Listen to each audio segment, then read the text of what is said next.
Magandang gabi sa inyo lahat, and once again, welcome to Youth Talks. No, we're back here again. It's Tuesday. It's already 7:18 p.m. Yes. So it's just a matter of 12 Time, minutes. yeah.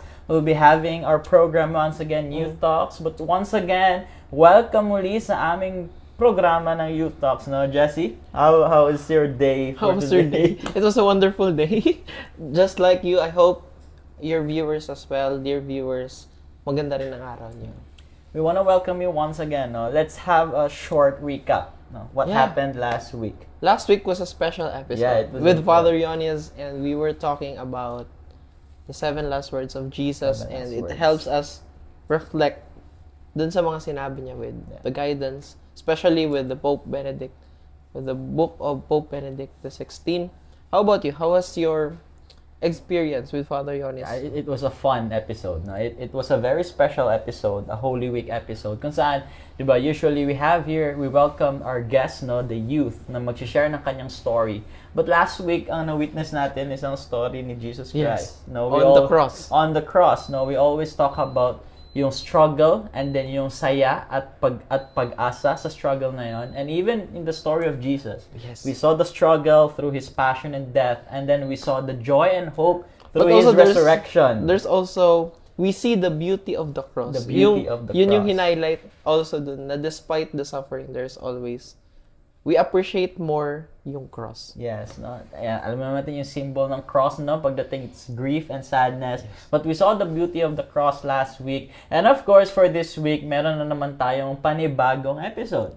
Another youth? This is another youth episode. Another youth Yes. na naman. May in-invite na naman kaming panibagong guest. And our topic for today is adoption. Balik na naman tayo sa struggle. Yeah. No? After our Holy Week special last week, we're back again with another struggle. By the way, this is our 13th 11? Or 12? 13th. 13th. This Yeah. is our 13th episode of our first season. We're going to talk about adoption for today. No? And of course, during this time, we would like to introduce to you our guests. Sino nga ba ang makakasama natin for this evening? Pero parang mas maganda siya mag-introduce Yeah. ng Mas sarili maganda ko niya. sa kanya yung, sino ba siya? Sino ba siya? No? Ano bang story ang meron? So, to our technical team, kindly point our camera to our guest to my right. So, ito ang aming guest for tonight. Good evening. Hayaan ko na siya i-introduce ang sarili. Sarili. We're very sure. Hayaan ko na introduce ang kanyang sarili. To our guest, welcome. Sige, pakilala mo daw ang iyong self. Thank you. Thank you for welcoming me here at U Talks, and good evening, viewers. Good evening, Chewy. Good evening, Jesse. And also sa lahat po ng mga manunood natin. Magandang gabi po. I am John Gilbert Pamugas. Pero lahat nagsasabi na tinatawag akong Don Don. Yeah, yung palayo ko Don. I am from Kidapawan City, but nandito na ako sa Cotabato City para magtrabaho for almost 9 years. Wow. Yeah. Pero taga Kidapawan City ako. Grabe yung, Yeah. alam mo kanina, alam napansin mo sa kanya? Bagong haircut. Nag-prepare talaga siya for Hindi tonight. kasi may lakaran bukas. May lakaran pala bukas na. So dear audiences out there, no, we'll start in 9 minutes, but we would like to give you a brief na kung ano magiging topic natin for today. No, we're going to talk about adoption. No, from the previous struggles na nakita natin, today is another struggle kung saan, of course, di ba, you have a perfect guest to share his story ng pagiging isang adopted child at ano kaya, what do you mean by adoption? Sige, can you give us a little bit of something when it comes to our topic for today, Jesse? I think if there's one word for adoption, it would be the love. I think it would be the love for a person. Kasi I think everything starts with love. And hindi ka naman siguro a-adopt ng another person out of hatred but out of love. Dear guest, ano masasabi mo sa sinabi ni Jesse? Yeah, tama. Tama siya. Kasi na-feel ko naman din yun sa nag-adapt sa akin. What would we expect from your story from today, Don? Just a little brief. Hindi man buong kwento, but just a little expectation. Ano ba yan? Will it be, kumbaga, sad story or joy? Roller coaster ba yan siya? Ano ba yan? It's a roller coaster story. Pero it's full of gratitude. Yeah. Gusto ko yung word na yun, Gratitude. Diba? No, adoption is, there are legal adoptions, and then there are yung mga adoptions na, kumbaga, ano bang term? Parang, not adopted. Akin ka na lang. Yung parang, what's the term? It's not legal adoption, but yung adopted siya in a way na, kumbaga, being part of the family even without documents. Kasi may mga ganun. There's the hindi man siya, I don't know the proper term, no? Pero may ganung style of adoption where you adopt someone because either he's part of the family, yung part siya ng pamilya, you have another relative to take care of your adopted child, or in another way, na-adopt mo siya kasi nakita mo siya sa yung mga orphanage. Ay, no. Yung mga Social naman, orphanage. so we're very excited to listen. Just a little background about adoption. And of course, our comment section. Yeah. Don't forget to use our hashtag #GoForGold, and maybe if meron kayong experience about adoption, maybe feel free to share your story in our comment sections. And by the way, as part of the show, I would like to mention my mother in the comment section. My mom is actually an adopted child. It was after, nakita nyo sa comment niya, it was after 37 years nang malaman niya na siya ay adopted pala. So, mommy, to my mother, I hope ma-enjoy mo ang episode namin for tonight. And to our dear viewers out there, if you are adopted, if you have someone na in-adopt nyo or you treat as someone as your child, feel free to comment or in our comment section. No? So, we have 5 minutes left or around 4 minutes left for our Youth Talks program. So, abang-abang lang kayo.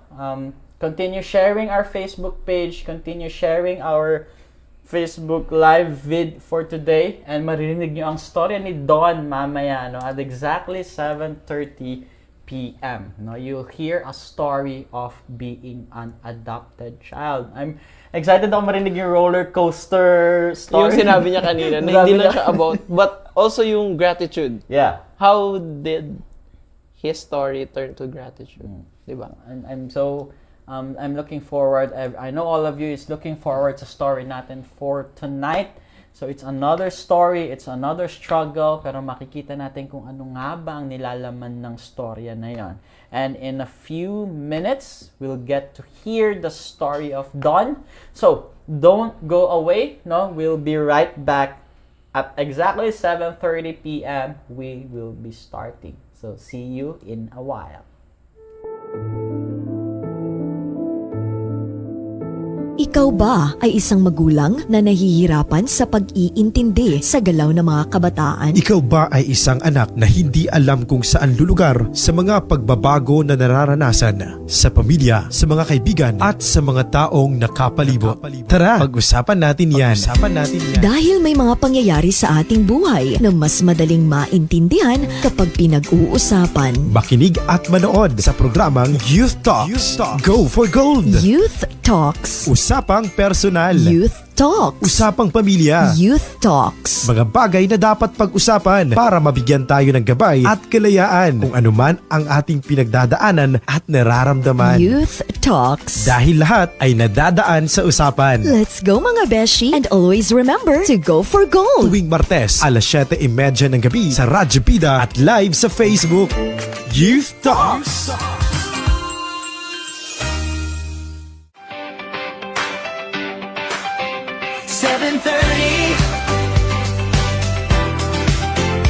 7:30 now.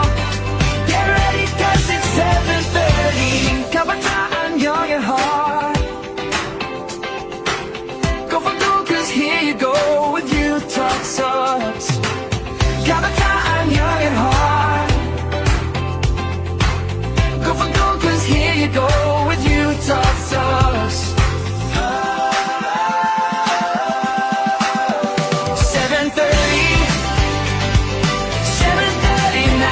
7:30 now. Get ready 'cause it's 7:30. 7:30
7:30. It's 7:30 in the evening of Tuesday with Chewy And Jesse here at U Talks, where we go for gold. At magandang gabi sa ating mga viewers sa aming Facebook page at sa mga tagapakinig namin sa radyo. Welcome to another episode of U Talks, kung saan makaririnig tayo muli ng panibagong storya ng pagsubok, ng may pag-asa at kasiyahan. And once again, nagbabalik ang paborito niyong tambalan si Chewy at si Jessie. Jessie, here we go again for another episode. Here we go again. It's another episode of U Talks. And kanina we had our short discussion about our introduction. topic. Short is But tonight, another episode na naman. Another episode. No? So, as we have said earlier kanina, last week we had a little recap about our Holy Week special episode, and now we're back with another guest. Kung saan ang pag-uusapan natin ngayon ay being an adopted child. We're going to talk about adoption. Of course, 'di ba? Adoption is, of course, I'm pretty sure na maraming youth sa atin na nakaka-experience ng adoption, no? Iba pa rin yung pakiramdam ng pagiging isang adopted child. What do you mean? Kasi 'di ba, of course, in a familial setting, we have a mother and a father and then your biological children. But of course, we've seen naman sa movies. Yung mga movies and yung mga palabas sa TV. Oh, 'di ba? Paano anuhin yung mga adopted child? Yung mga ampon, Yeah. And now we're going to see kung ano nga ba ang storya ng pagiging isang ampon. And of course, our guest for tonight na napakilala na ang kanyang sarili, no? We want to welcome once again Don to our Youth Talks episode for tonight. Good evening. Yes! Muli ko ipagmamalaki ang bagong haircut ni Don dito. Nagpapogi talaga siya for tonight's episode. Don, we want to thank you for being with us for our episode for tonight. It's another story of a struggle. No? Of course, lahat naman ng pinag-uusapan natin dito is a struggle. So, for our 13th episode for our golden journey na magdi-discuss ng kanyang storya bilang isang ampon ay si Don. So, Don, of course, I'm sure all of our guests, all of our listeners are very excited na marinig ang storya mo. Yes. So, wala na tayong intro. We would like to know paano at kailan mo. Ito usually yung mga tanong na mahirap sagutin sa mga adopted child. Kasi sa mga movies, di ba? Yung mga mag-aantay sila. Kaya nga So, paano at kailan mo nalaman na isa kang ampon? Siguro, mag-start tayo doon sa nalaman ko na meron akong biological father. Okay. Sige. Kasi nalaman ko siya, 7 years old ako. Okay. Pero 7 years old ako, parang wala lang din siya. Like, panalaman ko na may biological father ako. Pero, nag-sink in siya sa akin na adopted child ako. Or like, meron akong biological father and mother nung nasa high school or papuntang college era na ng life journey ko. So, yun. So, pero yung bata pa ako, hindi ko pa siya nagigets. Wala pa yun sa akin. Like, parang basta maglaro lang, yun na yun. Pero, balikan ko yung story, bakit ganun nangyayari. Sige. 2 months old ako. Okay. 2 months old ako, sabi ng kwento sa akin. Akala ko months old pa lang. Narinig mo na yung kwento. Sabi ng kwento sa akin, 2 months old ako, namatay yung biological mother ko. Okay. 2 months old ako. So, yung papa ko, pina-adapt niya ako doon sa kapatid niya. And that's my auntie. Okay. Pero yung tawag ko ngayon sa auntie ko will be my nanay or mamang. Okay, so the adoption here is just between family relatives. Yes. So, kadugo mo pa rin yung nag-adopt Kadugo sa'yo. ko pa din. So, yun. Kapatid ng papa ko, tsaka yung, hindi lang ako yung ipina-adapt especially like something pinamigay. O yun. Yung papa ko, iniwan niya din yung ate ko doon sa sa side ng mama ko. And yung kuya ko naman na isa sa side din ng family namin, especially sa papa ko. So, lahat kayo pinaampon, Lahat kami basically. tatlo. Okay. Kasi, yung point doon, hindi niya kami kayang, yun. So basically, ilan ba kayo magkakapatid? Tatlo kami magkakapatid. Pumanaw yung kuya ko 2004. Dalawa na lang kami ng ate ko ngayon. Okay. Amazing naman, no? Pina-adapt pala sa lahat. Yeah. Talagang Oo. tatlo. Oo. Pero ngayon, nasa ano ako, yung nag-adapt sa akin, ang apelyido nila is Aureliosa. Aureliosa. Mm-mm. Oh, first time ko marinig. Diyan sa Binuligan, Barangay Binuligan, Okay. Kidapawan City. Okay. Yun, taga doon sila. So, doon ako lumaki mula 2 months old hanggang nag-high school ako. Graduate ako ng high school. Never nila sinasabi sa'yo na adopted ka throughout ng pagpapalaki sa'yo na yun. Wala. Wala talaga. Hindi nila sinabi. Na-feel mo ba? Kasi Even mararamdaman what? mo na lang sa loob ng bahay. Sige na, sige nga. Paano mo naramdaman yan? Oo, kasi- Paano mo naramdaman? Kasi siya, mararamdaman mo siya, especially sa mga kilos nila, sa mga sinasabi, ganon. Ano yung experience mo? Maybe you can share yung experience mo about it. Paano mo naramdaman yung feeling na yun? Na, Just for, halimbawa, experience ko yung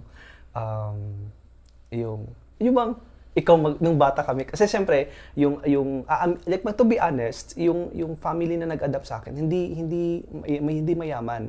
Like, Okay. mahirap kami. Mahirap yung nanay ko at mahirap yung tatay ko. Tapos meron siyang 3 anak, si Kulot, si Dudong, at saka si Inday. Okay. Yun, tatlo sila. Oh. So, pang-apat ako sa pamilya. Lumalabas Bunso. ba ng bunso ka? Oh, lumalabas na bunso ako. Ah. So, yun. So, syempre, yung bata ka, yung bata pa ako, kasi nasa mga elementary stage, yung ikaw maghuhugas ng plato, ikaw yung maglilinis, mga ganong bagay, ikaw yung mag-iigib ng tubig. Kasi syempre, nung araw, 90s, wala kaming tubig. Yun. Kailangan mo pa mag-igib sa sapa, sa ilog. Yun. Wait lang, habang ginagawa mo yun, ano ginagawa ng 3 mong kapatid? Siyempre, papagalitan din sila, bakit di na ako tinutulungan? paano naka-apekto yung ginagawa mo or paano kanila tinreat sa bilang ampon? Yeah, yung knowing na paglaki mo, na feel or nalaman mo na ampon ka. Paano to naka-apekto sa during that time? Or anong na-realize mo about it? Kasi maganda naman yung ano nila sa akin, yung pakikitungo. Yun. Hindi naman nila ako talaga yung, "Uy, ampun ka, wag ka mag-ano dito." Ganyan. That's a good one. Oo. Yeah. Hindi Parang naman nila ako, pakikitungo. in-outcast sa family. Out ka. Yun, hindi naman nila ako ginanon. Like parang naging part ako ng family. Pero syempre, mafe-feel mo naman eh. Mafe-feel mo yung iba yung treatment, yung energy, iba pa Yeah. din. Oh, iba yun yan. Nung bata ko nung bata ko, tsaka yung high school, iba. Oo. Mararamdaman mo talaga. And syempre, mafe-feel mo din yung sa mga nakikita mo. Halimbawa, may mga activities sa school.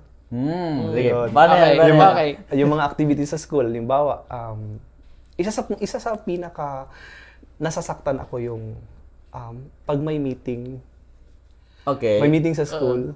Tapos yung kailangan kong mag-abang sa gate. Kailangan kong mag-abang sa gate, tapos mag-aabang ako kung sino yung mag-a-attend sa akin. Tapos yung Yeah. magsisimula na yung meeting, matatapos yung meeting na walang a-attend sa'yo. That's true, no? Kasi 'di ba sa mga student, anong grade ka na to? Doon. Elementary ako. 'Di ba? Sa mga elementary students, usually yung mga ganyan, parang yung feeling yung parang ayaw umattend sa ganyan, pero pag yung feeling na pag nandun yung parent mo Oo. na umattend sa school. At saka, pag elementary, hinahanap mo yun eh. Oo, di ba? Yung pupunta sa'yo. Ay, Siyempre, mama. sige, how did that make you feel? Kumbaga, ikaw naghihintay, tapos nakikita mo yung mga kasama mo. Yung mga kasama mo may mga pumunta na parents. Pero to be honest talaga, umiiyak ako. Of course, that Sino would have ba been naman? painful. Oo. Umiiyak ako kasi bakit walang nag-attend sa akin. Yun, tapos sa kanila may nag-attend. Yun, sa akin wala. Tapos yung bang minsan consecutive years pa siya, or grade 5, grade 6, tapos mag-first year high school, tapos ganun ba. Pero minsan may mga times naman na nag-attend, pero ano talaga, yung parang consistent talaga na hindi maka-attend kasi busy. Yeah. Kasi nga, mahirap nga lang kami. Kailangan magkayod yung nanay at tatay para makakain kami. Pero in that manner, how about sa mga kapatid mo, yung sa mga tunay na anak, uma-attend yung nag-ampon sa'yo? Yun yung parang something, makakaroon ka din ng, Comparison. oo, yun. So uma-attend kasi doon. minsan uma-attend, minsan hindi rin. Pero mostly uma-attend din minsan. Sa'yo lang During that talaga. time, nag-question ka ba na... Kasi di ba during that time, di mo pa alam kung yung ampon ka. Oh, wala pa. Oo, kasi parang nag-stuck lang sa kanya college based sa kwento mo. Nagkaroon ka ba ng, sinabi mo may comparison, but dumating ka ba sa point na nag-question ka na bakit or nahirapan ka bang i-treat yung family about it? Hindi. Wala akong mga tanong na ganyan. Okay. Kasi nung araw, yung life ko, kailangan mag-enjoy lang ako. Yung bang, grabe ako ka. Kasi bata. Bata ba naman? Kasi kahit saan Pero umiiyak siya. Kahit saan na ako mapunta, kahit saan ako mapunta. Tapos kailangan namin magtrabaho. Yun talaga yun. Ibang mawawala sa mind mo yung ganung experience kasi kailangan namin magtrabaho. Kasi nga mahirap yung buhay namin. Parang na-divert yung attention ko doon sa ganung klaseng experience, doon sa experience na mas kailangan ko mag-focus kasi kailangan namin makakain. Kailangan, kung sa Bisaya pa, kailangan na umanghurnal. Okay. Kailangan na magtanong og mais, magtanong og tubo, kailangan na mag-harvest ng palay, mag-harvest ng goma. Yung mga ganun, kailangan namin magkuha ng mga pagkain sa ilog, yung mga pako, yung mga kung ano-anong isda, kukunin namin para pambenta namin, para meron kaming makain. Pero gusto ko balikan yung sa makain. Kasi di ba sa mga movies kasi, Oo. yung pag may mga story ng adopted, usually yung mga biological, yung mga talagang Masarap yung makakain. masarap yung makakain. Yeah. Yung mga adopted, parang yung ano yan, iba yung pagkain, huli yung dukot. kakain, Yung dukot. Oh, yung dukot. Na-experience mo yun? Karoon ka ng feeling ng ganon? Wala. Okay. Wala. Kasi pagdating sa loob ng bahay, yun, minsan may mga part na ganun yung nangyayari. Pero ano talaga yan, kabuuan talaga, mas nangingibabaw yung sabay-sabay kaming kumakain. Kasi yung tatay kasi namin, yung bang grabe ka disciplinarian, yung dinidisiplina kami ng maayos. Okay. Kahit na sa Bisaya, pag ginalampusan kami, So pare-pares na kayo ng parusang tinatanong. Hindi lang ikaw yung... pinapalo kami, kahit yung bang pinapagalitan kami. Pero nandun pa din yung sa dulo, marirealize mo na ang ganda ng ginawa kasi marami kang matututunan. So yun. Pero yung sa food naman na sinasabi nyo, hindi ko yun na-feel kasi nandun, sabay-sabay kaming kumakain. Kasi yung tatay nga namin, kailangan pagkain, oras ng kain, kakain ka. Okay. Sabay-sabay pa rin Meron kayo kumain. Oo, yung parang bitbit ng tatay ko yung culture na meron sila nung araw na nabitbit nila Bitbit. sa pagdisiplina sa loob ng pamilya. That's very important, no? Kumbaga, the familial love is still there. Na kahit na kahit na ampon si Don. But it's a good thing kasi nakaampon sa kanya is a family relative as well. So I'm sure yung kadugo, natrato ka rin. No? Pero syempre, it's very important then to feel that way na hindi pinaramdam sa kanya. Because based on the story, di ba? The Parang struggle is there. parang na expectation versus reality Kaya, tayo. di ba? Yung mga ganon. So, I wanted to ask, no? So, basically, yung mga kapatid mo, pinsan. Yeah, Pinsan pinsan ko sila. sila. Pinsan ko sila. Pero did at some point na parang nakaramdam ka ba? Kasi di ba, yung una, hindi mo naman alam na ampon ka. Kumbaga, ang alam mo, pamilya mo sila. At some point ba, from your mga kapatid, may naka-feel ka ba na, parang hindi naman ako kapatid ng mga to. Kasi may mga ganong instances. Oo. Ayan, yan. Oo, like parang dumarating sa point na hindi kami talaga magkakaintindihan. You know? Oo. Kasi magsasabunutan kami.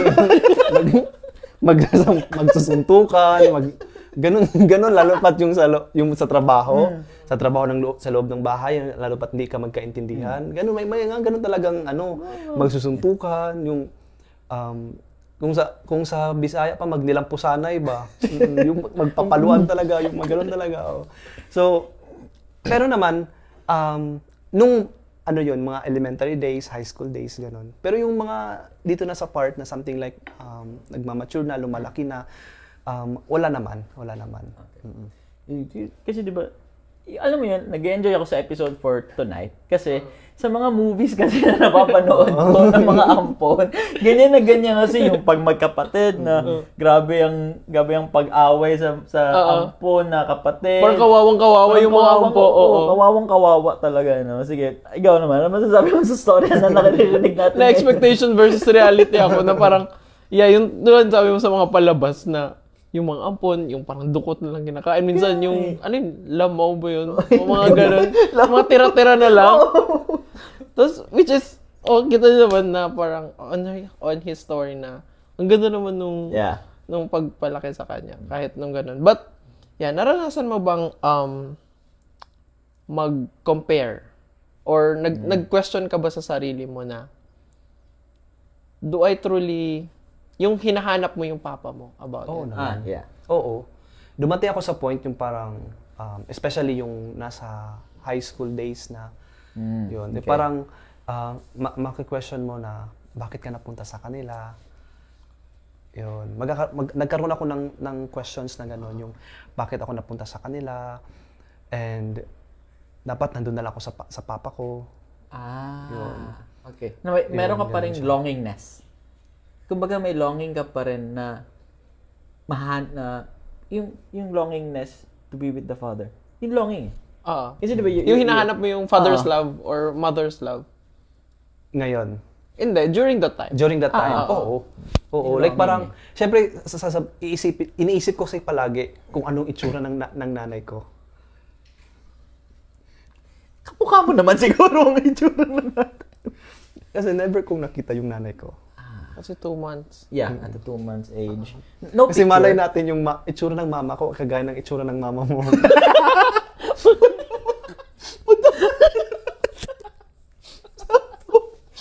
Ampun din ba yan?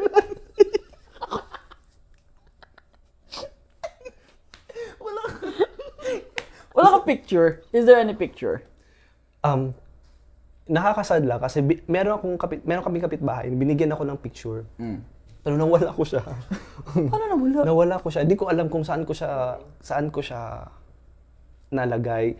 Pero hindi ko na matandaan ano yung itsura ng nanay ko doon sa picture. Kasi yung picture na yun, something like meron pa ding, siyempre, alam mo naman yung araw. Hindi naman Nung araw, ilang taon ka na? Yung yellow. Yung araw mo. 33 na ako ngayon. Okay.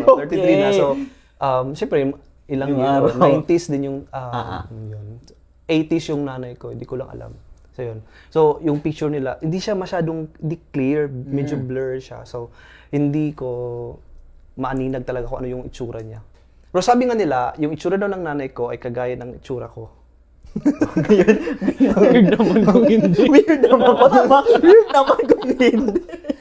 Payat din daw siya.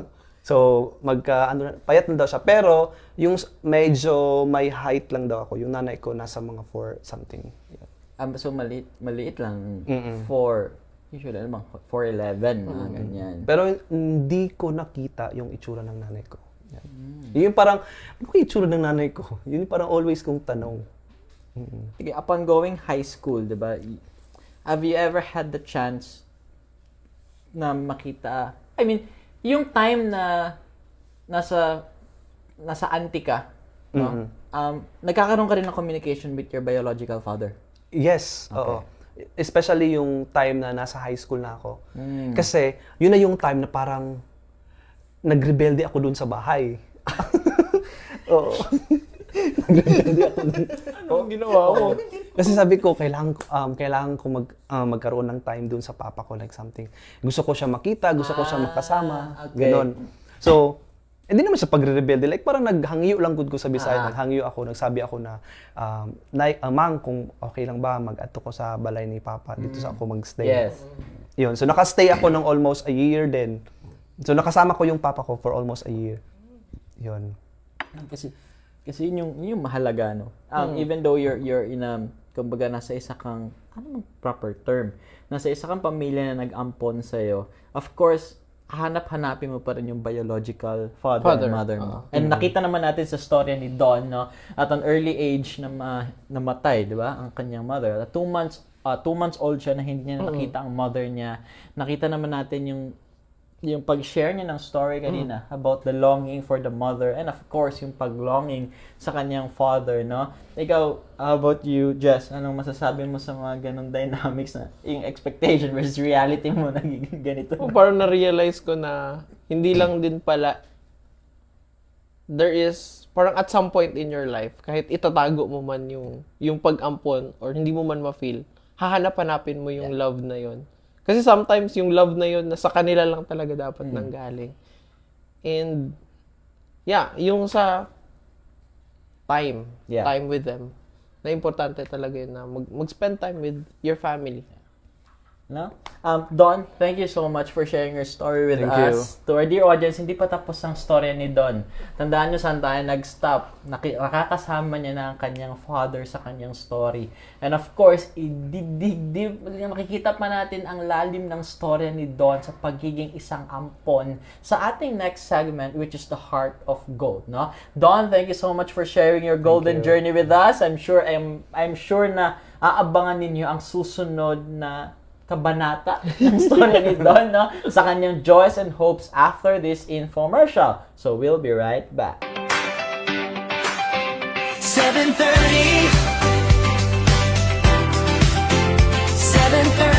now. Get ready 'cause it's 7:30. Kabataan, your heart. Go for gold 'cause here you go with you talk sucks. Kabataan, your heart.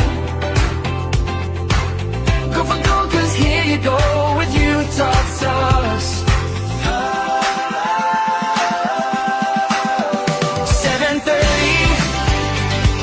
7:30 now, 7:30 now. Get ready 'cause it's 7:30. 7:30 now, 7:30 now. Get ready 'cause it's 7:30. Kabataan, young at heart. Go for gold. It's 7:54. It's 7:54 in the evening of Tuesday here at Youth Talks, where we go for gold. And we're back sa ating episode. Kanina, we are talking about the golden journey of Don. And ngayon, papasok na naman tayo sa ating Heart of Gold. Na kung Heart of saan, Gold na naman. sa Youth Talks, meron tayong Pusong Ginto. Diba? Ang ganda naman nun, di ba? Sa Youth Talks, meron tayong Diba? Pusong Ginto. Siyempre. Sige. So, kanina we were talking about yung father niya. So, Don, how did you reconcile? Tama ba yung term?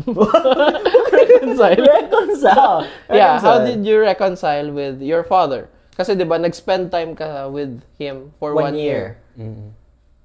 And how was your experience dun sa kanya for 1 year? Okay. Nung high school ako, nandun ako, like parang pumilit kasi ako, pinilit ko yung nanay ko. Sabi mo nagrebelde ka din. Pinilit ko ako, pwede, doon ako muna sa papa ko. And yun, to be honest, hindi naging maganda yung experience ko doon.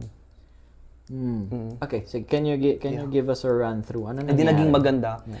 Kasi marami akong especially yung kasama ko yung ate ko and ako din. Hindi naging maganda yung experience kasi it's because of may something din doon sa stepmother ko, yung naging asawa niya ulit ng papa ko. Okay. Yung nakaranas kami ng hindi magandang treatment. Oo, hindi kami ng magandang treatment. So, kahit na ganun yung nangyari, like, ewan ko ba, na parang napaka galing din ng Diyos sa akin na hindi ko inisip pa din na hindi na ako babalik dito. Nagstay pa din Nagstay ako. ka? Yeah. Nagstay pa din ako. Mga ilang taong ka neto? Siguro nasa mga 15 ako. 15, 16. Okay, ganun. 15, 16. Yung mga ganong edad. So yun, mga hindi kami mga magandang experience, especially sa loob ng bahay, while nandun yung papa ko, nandun yung stepmother ko, and yung mga kapatid namin doon. So yun. So nandun na kayong tatlo. tatlo kayo, di ba tatlo kayo yung pinampon sa iba't iba? So, nagsama-sama na kayong tatlong magkakapatid talaga. Yes, so Okay. nagsama-sama kami. Pero yung kuya ko naman, pumanaw kasi siya 2004. So hindi namin siya masyadong nagkaroon kami ng bonding. Okay. Medyo late na. Yun, medyo late na.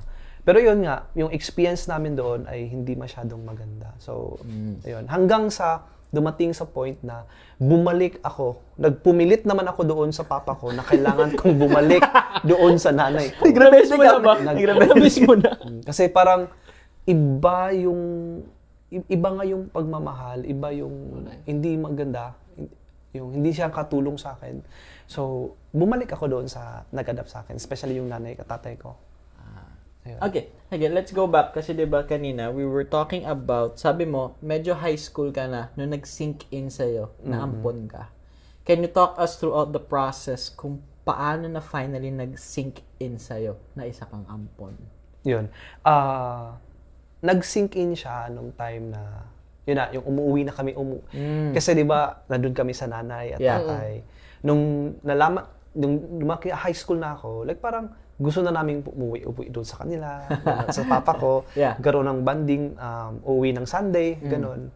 And siguro mas malaki, kasi pagkatapos kasi ng high school, pagka-graduate ko ng high school, tinulungan pa rin ako ng papa ko pagkatapos ng high school. Okay. Yun. Okay. Pagkatapos ko kasi ng high school, 4th year high school ako noon, hindi na kasi ako nag-college. Hindi ako nag-college. Okay. So pagka-graduate ng high school, hindi ako nag-college for almost 8 years. Okay. Kasi nagtrabaho ako. Okay. Kasi yung mindset ko kasi noon nung high school ako, hindi ako magka-college kasi nakikita ko doon sa nag-adapt sa akin, sa nanay at tatay, dahil din nila ako kayang paaralin. So naisip mo pa rin yung Yun. Yung work na yun, para for college or for future mo? Yung work na yon Oo. in order for us to survive. Okay. Para para may mabili kaming bigas, may mabili kaming ulam, ganun. Kasi yun nga, sa edad na yan, yun, mahirap pa din. Nandun pa yung poverty sa family namin. Ma-amaze ako sa sa ampon story ni Don. Kasi yun nga, yung sabi mo nga, expectation versus reality, di ba? Sa mga movies, nakikita natin yung mga ampon, pag once na magrebelde, magtatrabaho para sa sarili.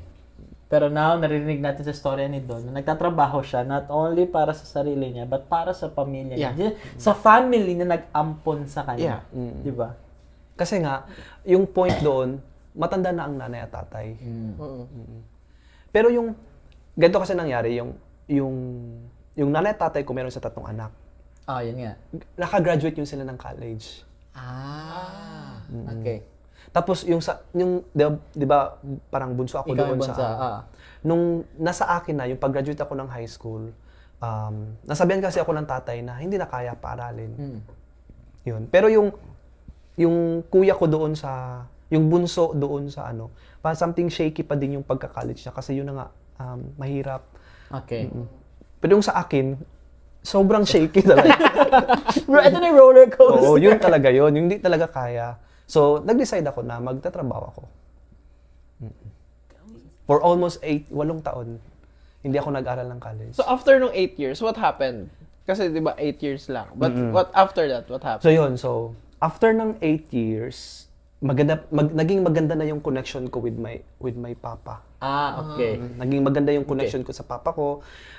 Always na akong pumupunta doon sa puntod ng totoo kong mama. Biological mother ko. Nung time na, di ba 1 year nag-spend ka, and then, sabi mo, balik na lang ako ulit dito sa nag-ampon sa akin. Throughout that 8 years, madalas ka na pupunta sa bahay ng biological father mo. Yes. Always na akong pumupunta doon sa kanila.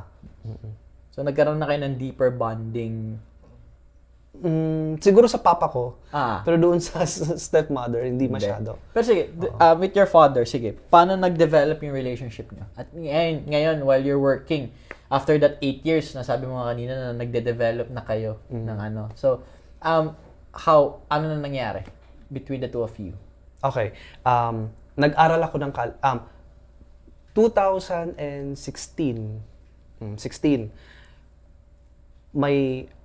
May nakilala akong isang pare Yun, si Father Ervin Morastil, Okay. OMI. Yun, so nakilala ko si Father Ervin through si Lula Diding.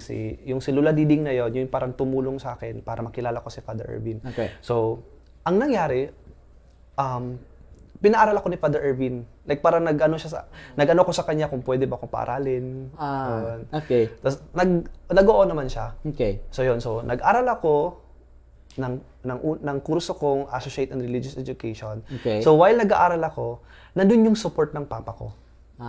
And also yung nag-adapt sa akin. Okay. How did your father support you? Paano ka sinuporta ng biological father mo? Yung every month nagpapadala siya ng pera. Saan ba nag-aral? Sa Notre Dame Center for Catechesis, Associate in Religious Education, Sa Cotabato? Cotabato Okay. City. Oo. Okay, that's... So from Kidapawan, nakipagsapalaran ako sa Cotabato City. At doon like parang nag-start yung swerte ko sa buhay. Okay. Yun talaga. Yung reconciliation part, yun na yun, no? How do you feel nung nalaman mo na sinusuportahan ka na ng father mo with your schooling? Yung bang,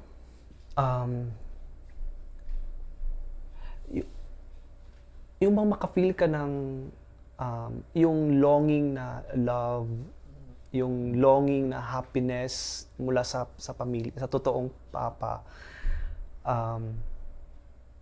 Mararamdaman mo because sa ginagawa niyang ganun.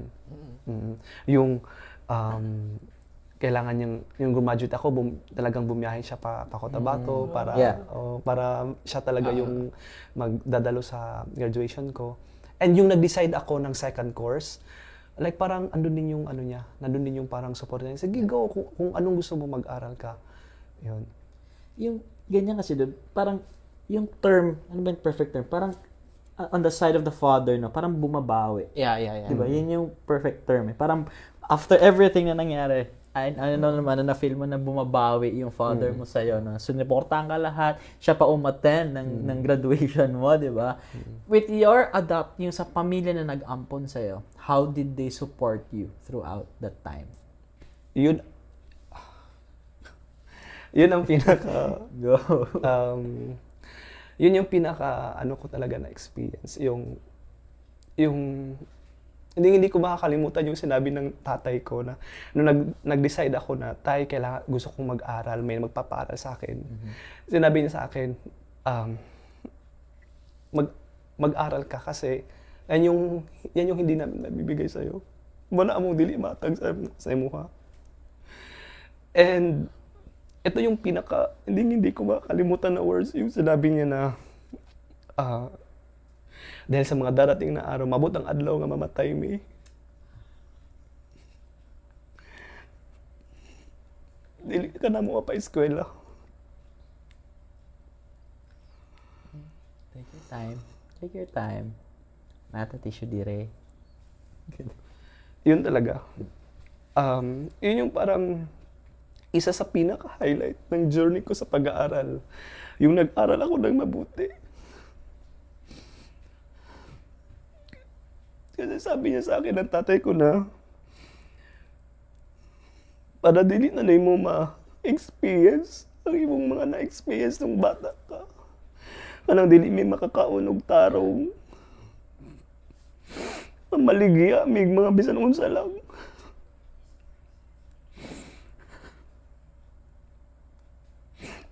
Yung bisan asa lang may manghornal kahit saan lang kami magtrabaho para may pang-aral, may pambili kami ng notebook, yan. So sabi ng tatay, mag-aral ka. Parang sinasabi niya sa akin na magtitiis kami na wala ka dito sa bahay, yung gano'n. Sila naging motivation mo to finish your studies. Sila talaga. Yung parang nag-aral ako ng mabuti. Nag-aral ako ng mabuti from associate na 2 taon, nag-proceed ako ng 4 na taon sa tulong ni Father Ervin, sa tulong ng mga Oblates of Mary Immaculate OMI, sa tulong nila ni Sister Stella Marie Liren, ng mga OND sisters, tinulungan nila ako ma-process yung journey ko. Pero doon ako humuugot yung sinabi ng tatay ko. And ang pinaka-grabe pa na experience yung gagraduate na ako ng pangalawa kong College. course, yung Bachelor of Elementary Education. Okay. College. College College ko. na. Oo. Yung gagraduate ka pero yung pumanaw yung biological father ko. Tsaka yung tatay ko sa magkasunod na taon. Ay magkasunod na buwan. Sa isang taon. Okay. Yun. Yung gagraduate ako ng June pero nawala sila ng February at September. Yung feeling na kumbaga, you're finally reconciling with your father, yung biological father, and then you have your tatay na nag-adapt sa'yo. No, we can only imagine the pain na dalawang nag-support sa'yo throughout, even with you being an ampon. I'm pretty sure sa pagkwento mo doon, never mo na feel na naging ampon ka rin talaga with your nanay and tatay. Lalo na yung nanay ko. Kasi na yung nanay ko ngayon yung motivation ko araw-araw. Magkasama pa kayo? Oo. Yung nanay ko talaga yung parang motivation ko araw-araw. Especially lalo na din yung mga kapatid ko, yung tatlo niyang anak, si Dudong, si Kulot, tsaka si Inday, tsaka yung ate ko, biological ate ko. Yun yung nag-ipapa-inspired sa akin araw-araw na and also to my family na meron ngayon. Especially yung nanay ko. Siya talaga ngayon. Siya yung parang ugat na meron ako ngayon na kailangan kong magtrabaho, kailangan kong maging mabuting tao, gano'n. Para makauwi pa rin ako ng binuligan, para makita ko pa din sa iyo. Grabe ka, wonderful lang. So we've seen the emotions of Don talaga. Nakita natin na nagluha na siya. We saw yung pag-crack ng voice niya throughout sa pagkikwento ng story talaga, no? How deep that story was talaga, yung gaano ka importante yung story na to para kay Don. But despite all that, ang ganda nung sinabi niya with yung support system. How they inspire him na magpatuloy sa life.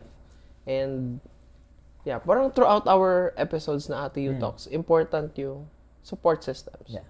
But we see the familial love, yung Yung familial love eh. Yeah, not just dun sa pag nag-ampon sa kanya, but also dun sa kanyang father. Now, maybe you would like to share, after nung mong nag-graduate, how did your story unfold, especially your hopes? Kasi kanina you were talking about the joys, yung nag-graduate ka. Now, what are your hopes after that? After ko kasing graduate, nagtrabaho ako agad ng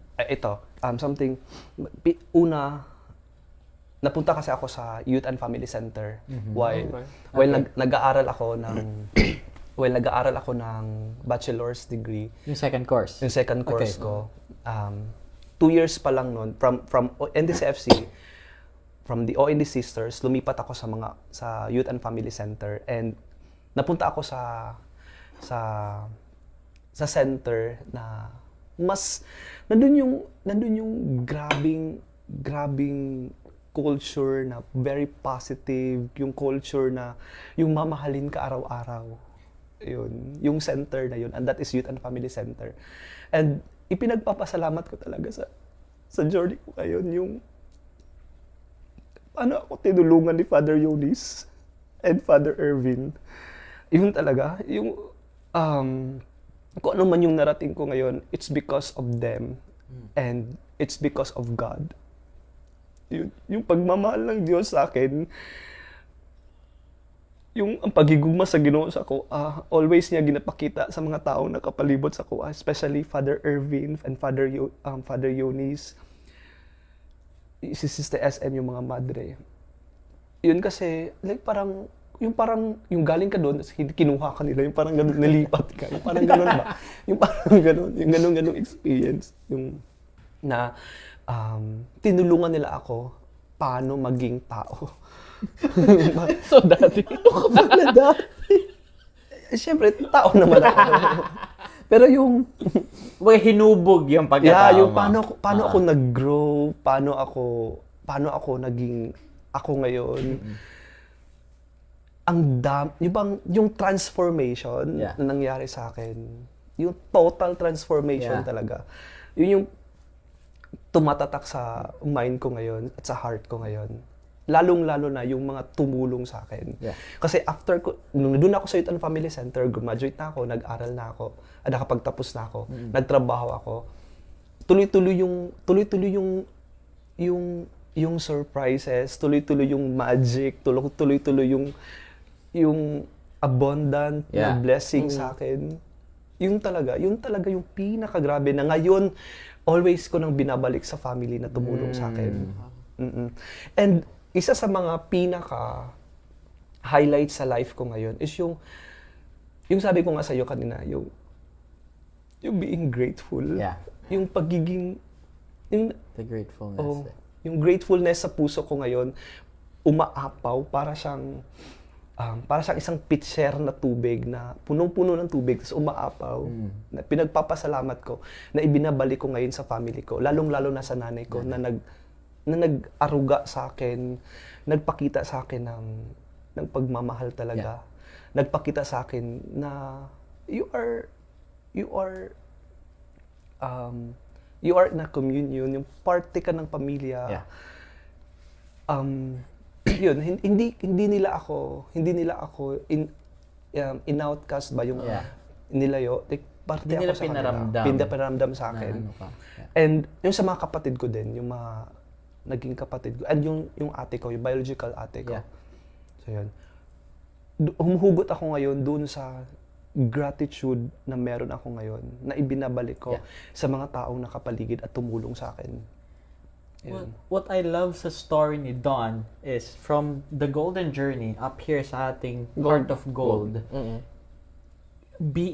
kumbaga, bilang isang ampon, nakita niyo yung transition na even naramdaman niya yung pagiging part ng isang family sa kanyang, sa pamilya nag-ampon sa kanya. And then at the other hand, naramdaman mo rin na nakikipag-reconcile na yung father mo sa iyo, which is at some point naramdaman mo yung longing mo with your father. And then even after that, nakita niya pa rin yung familial side in the Youth and Family Center. Yes. Yung throughout that journey, hindi niya naramdaman na wala siya sa isang pamilya. Yeah. Yung parang different experiences. Sige. Yeah. Now that you have na-experience mo on different kinds of families, how did you apply it dun sa when you were talking about yung binibring back mo na sa kanila? Siguro na-mold ako ng Youth and Family Center. Kung ano yung totoong pamilya. Na yung pamilya hindi lang siya na magko-compose ng mama, papa, at sa anak. Pero yun talaga yung parang yun talaga yung family talaga. Yeah. Pero for me, para sa akin na namulat sa estado na hindi naka-feel ng pagtotoong Yeah, yeah. pagmamahal ng mama, papa. Yeah. Pero yung family sa akin is yung meron akong mga team counselors. Yun. Meron akong mga kasama sa office, may mga scholars. Yeah. Meron akong mga kasama nga. Ang dami na ngayon. Yeah.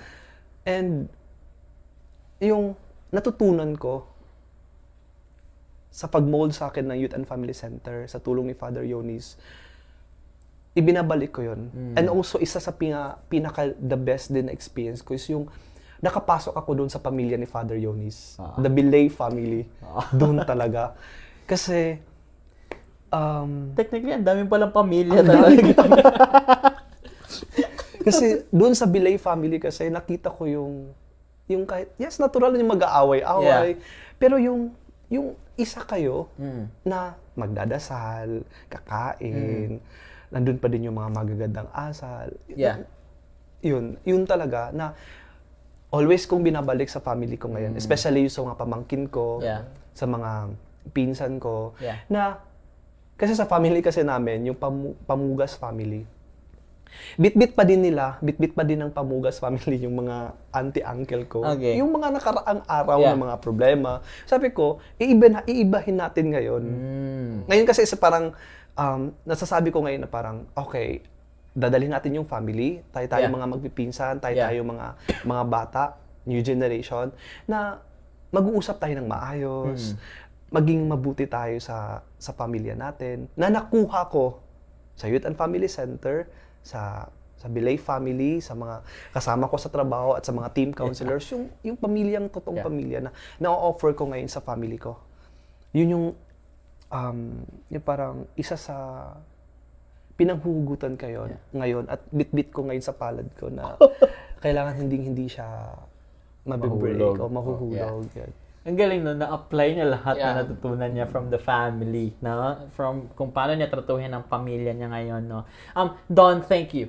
Thank you so much for that wonderful story. Grabe yung story from the beginning up until end. Nakita naman natin kung gaano talaga kaimportante ang pamilya para kay Don Don, no? Nakita natin kung paano niya napasa yung mga natutunan niya from the previous Parang yung torch. family. Oo. Yung parang torch na, Kaya nga eh. nung bata pa siya, parang wala pa. Parang kandila lang. Then, as he grows sa bigger families, may mga light siyang binibigyan. Yeah. Tapos ngayon, ipapasa niya sa family yung torch na yun. Exactly, no? So, nakita natin yung ganong familiar side. And of course, di ba, sabi nga namin sa inyo, in our Youth Talk series, no, it's not just about the story of ng ating guests. It's not just about our story. It's about your moments as well. Yes. No more infomercials. We're going with our golden moments. So, to our technical team, can we read some comments na merong mga sa atin dyan? Can you give us some comments? Ito, meron tayong isa from Lyra Mel. Naka-address is Kuya Don. So, I think best na ikaw magbasa neto, Don. Wait lang. Okay. Kuya Don, thank you dahil yung kindness at pagiging pamilya na natanggap mo noon ay parati mong binabalik sa iba. Damang-dama po namin na scholars yun through your life. Ano masasabi mo sa comments nila eh? Ako, thank you Lyra, pero una ay pasalamatan ko yung Diyos talaga. Thank God for the gift of wisdom, for the gift of openness na meron ako, na-open niya yung heart ko, na-open niya yung mind ko, para mapasok yung mga learning sa utak ko at ibinabalik ko din sa mga scholars. Yeah. Thank you so much, Lino. It's very important, no? We're very happy na nararamdaman mo yung pagmamahal coming from Don.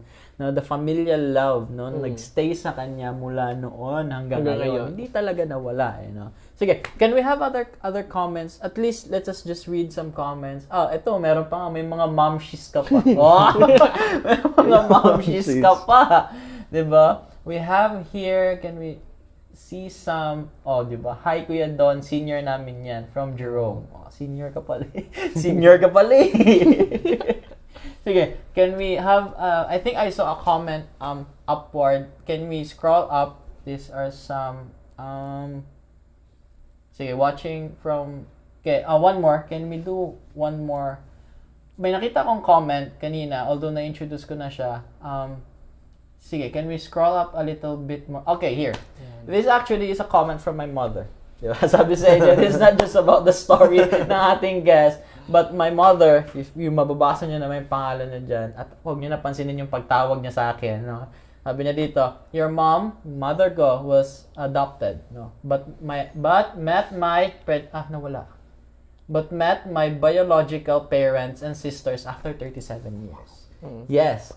After 37 years. My mother was 37 years old. I think I was in grade 8 high school. I remember the story na pumunta kami ng Tarlac to meet the biological family ng mother ko. For 37 years, na hindi niya alam na adopted siya, actually. It was just that same year na nalaman niya na sinabi sa kanya na adopted ka. So, all we knew, no, sa bahay namin, yung lolo, yung father niya, yung tatay niya, is yung lolo talaga namin, no. So, akala talaga namin biological family sila. And to my mother, thank you for commenting. Alam kong hindi mo sinishare yung story na yan, pero I'm happy na na-share mo dito sa aming comment section. We have another one here. Maybe this is the last comment that we can read. And it's also addressed to Don.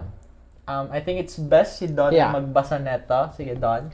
Kay Don, anak ko, I'm so glad our paths cross. It's inspiring to hear about your journey and I always learn so much from your perspective. That's from, tingnan natin sino nag-comment. Kay Mama Darling. How do you feel about that? No, meron ka pang dami mong momshies. So, grateful ako sa mga mama talaga. Kasi sila, yung bang, andun yung supervision, andun yung pinapakita nila yung pagiging nanay nila. Okay. Na noon, wala akong nanay ngayon. Ang dami nanay. Ang dami mo na. Sobra-sobra. Sobra-sobra na. Yung parang, kailangan mag-ingat. Kasi bawat kilos mo nakabantay sila. Pero yung bantay na Yeah. Care. may kalinga. Kalinga. Okay. We have one more comment. Sige, Jess, can you read this one? Watching from Sydney. Don, you are one of the pure and true person na nakilala ko. Wow! True and pure. It's from Marcy Sunday. Para kilala mo Tito Mars. No? Kuya Mars. Si Kuya Mars. We thank you once again. Thank you so much for sharing your stories with us sa ating golden moments. So we appreciate you commenting here sa aming comment section, and maraming salamat sa pakikinig sa storya ni Don sa pagiging isang ampon. Pero this is the saddest part ng ating episode kasi mag-end na naman kami. Ang pinaka-ayaw namin na part ni Jessie. Ay, patapos na. Patapos na, no? And after every segment, Don, we do this, no? We have our guests say some last words. Usually, pinapasabi namin kung anong comments sa audiences, kung anong masasabi nila. But this time, upon hearing your story, I think it's best that you give your final message to the family na nag-ampon sa'yo. So, the camera is all yours dito. So, if you have any message sa pamilya na nag-ampon sa'yo, especially to your mother, sabi mo nga, diba? You can share your final message to them. Okay, mauuna ako sa biological ate ko and yung sa sa ate at kuya ko. Go. To my biological ate and kay Ate Inday, kay Kudong, kay Kulot, and to my biological ate, Ate Inday din. Inday Dako, yun. Una, thank you for being my kapatid kasi andun yung sobrang pagmamahal na gihatag niyo sa kuha. Wala ko nagmahay nga, kamo akong nag-iingsoon, and always ako na bitbiton hantod sa ako ang kamatayon nga kamo akong nag-iigsoon. Salamat kaayo sa ako to may nanay, mang kung nadunggan mo ko nimo karon og nakita man nimo, daghang salamat. Thank you tungod kay gipakita nimo sa ko imong pagkainahan. Gipakita nimo sa ako imong tinuod nga paghigugma. Gapanghinaot lang ko na sa point sa imong life karon mang magpabilin ka na maging happy o dili ka na ako pasagdan. Mag-message po ko sa ako ang papa. Go. To my father, pang kung asa mga karon, thank you for letting me go. Okay. Siguro kung wala ko nimo gihatag, I don't know kung makaabot ko karon sa kung asa ko. And dili po na ako mabalaan kung sa akong journey sa panahon nga gi-pursue gid nimo nga imuhaming paningkamutan nga ipadako. So nagpasalamat pud ko nga masabtan nako kung unsa imo, nasabtan na nako kung unsa imong reason nganong nainana ang imong gihimo sa mua. Pero nagpasalamat pud ko nga naging nindot ang ato ang experience bago ka nawala. Og sa kong tatay, salamat tay for being amazing tatay. Thank you. Thank you, Don, for sharing that wonderful message. No? Thank you so much once again for being here with us. Napakasaya namin ni Jessie na narinig ang storya mo na yan bilang isang ampon. And of course, before we end, some short messages coming from your host. So, Jessie, any final messages to our dear audiences out there? Whatever you are going through in your life right now, what's important is you experience the different kinds of families. And as we hear on that story, we think of how we can give our experiences to our own families. If darating ka sa point na you are building the family that you want, please have that values, the love, that care, na kaya mong ibigay sa kanila. Yung pagmamahal na para sa kanila at sapat para sa pamilya yan. Kasi you cannot give what you don't have. But at the end of the day, you just have to love. Thank you, Jesse. No, and of course, a final message from Chewy. Sulitin nyo ang oras kasama ang pamilya ninyo. You may not have everything in life, pero one thing na always magkakaroon kayo ay ang pamilya ninyo. Hindi nyo man biological family yan. Look, your family is always around you. Whether sa mga friends mo or sa mga o sa mga nakilala mo throughout your journey na sinuportahan ka, that's your family. 'Di ba? Laging from the famous movie, no, yung about the family. The family is very important. Ano nga yung, I forgot that song. How can we forget about family when family is all that we got? It's always the family that matters, no? Always remember that you are loved and you are capable of loving. Kung ano man ang pinagdaanan mo with your family, if you have kung may mga pagtatalo kayo, kung meron kayong mga arguments, always remember that your family is with you, that your family loves you, and that you should always, cherish every moment with your family. Nakita naman natin sa storya ni Don kung saan bilang isang ampon, hindi nawala sa journey niya ang makahanap ng pamilya. Everywhere kahit siya mapunta, nakita niya na meron siyang pamilya, and that's what's important, to find the family that you have in you. So, to everyone out there sa aming mga tagapakinig sa radyo at sa aming mga viewers from our Facebook page, maraming salamat. Jesse, thank you once again. To our guest, Don, maraming salamat sa pag-join sa amin dito sa aming 13th episode of the first season. And of course, credits as well, no? Hindi mabubuo ang buong programa na to kundi dahil sa team namin behind the camera. We have the technical director, Narciso Aliaga, our floor director and production assistant, Remar Cabal, and of course, our content producer, Lyra Mel Rodriguez. Maraming salamat sa inyo. And to all of you out there, thank you very much. So, thank you once again. It's 8:28 in the evening of Tuesday with Chewy And Jesse here at U Talks, where we go for gold. And we'll see you in our next episode. Kabataan, young at heart. Go for gold, 'cause here you go with you talk so.